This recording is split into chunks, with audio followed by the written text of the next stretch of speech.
Jail జీవితాన్ని నేను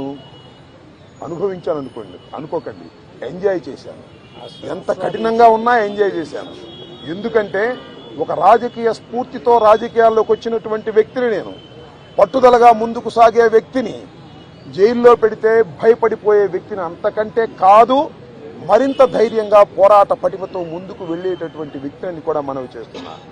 ఎప్పుడు ఎక్కడా తప్పు చేయలేదు. పొరపాటు మాట్లాడితే వెంటనే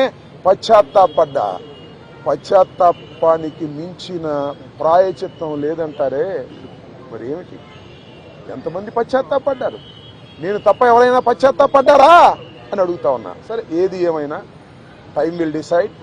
ఒకటి మాత్రం నేను చెప్పదలుచుకున్నాను, నాకు ఈ సందర్భంగా సపోర్ట్ చేసినటువంటి వారందరికీ కూడా పేరు పేరున నా హృదయపూర్వక నమస్కారాలు, ధన్యవాదాలు.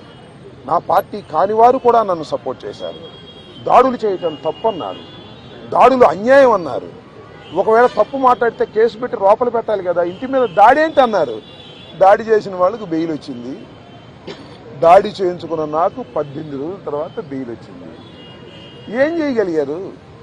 ఏం చేస్తారు? దేనికైనా సిద్ధపడి రాజకీయాల్లో జగన్మోహన్ రెడ్డి వెంట నడుస్తున్నటువంటి వ్యక్తులం.